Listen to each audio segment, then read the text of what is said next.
বেনাপোল বন্দর দিয়ে ভারত থেকে এবার আমদানি করা হয়েছে 468 মেট্রিক টন আলু। বৃহস্পতিবার রাত 10টার দিকে ভারতের পেট্রোপোল বন্দর দিয়ে কার্গো রেলে আলু প্রবেশ করে বেনাপোল বন্দর রেল স্টেশনে। শনিবার পণ্য চালানটি খালাস করা হবে। বেনাপোল স্থল বন্দরে C&F এজেন্ট আলম অ্যান্ড সন্সের প্রতিনিধি নাজমুল আরফিন জনি জানিয়েছেন, ভারত থেকে ট্রেনে 468 মেট্রিক টন আলু আমদানি করা হয়েছে। পণ্য চালানটি ছাড় করানোর জন্য শনিবার বেনাপোল কাস্টম হাউসে কাগজপত্র দেওয়া হবে। কাস্টমস ও রেল স্টেশনে কার্যক্রম সম্পন্নের পর বেনাপোল বন্দর অথবা নওয়াপাড়ায় আলু খালাস করা হবে। পরবর্তীতে নওয়াপাড়া থেকে আলুগুলো ঢাকা এবং চট্টগ্রাম সহ দেশের বিভিন্ন এলাকায় পাঠানো হবে।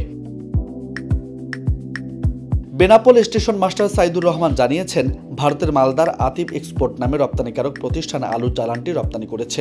আমদানিকারক রাজশাহী চাঁপাইনবাবগঞ্জের টাটা ট্রেডার্স। একটি কার্গো ট্রেনে ৯,৪৬০ ব্যাগ আলু আমদানি হয়েছে, যার ওজন 4,68,000 কেজি। পণ্য চালানটির আমদানি মূল্য $10,07,640 মার্কিন ডলার। বাংলাদেশি টাকায় প্রতি কেজি আলুর মূল্য দেখানো হয়েছে $28.৫ টাকা। বেনাপোল চেকপোস্ট কাস্টমসের কার্গো শাখার রাজস্ব কর্মকর্তা আবু তাহের জানিয়েছেন, মালবাহী ট্রেনে ভারতের পাঞ্জাবের জালানধার শহর থেকে আলুগুলো এসেছে।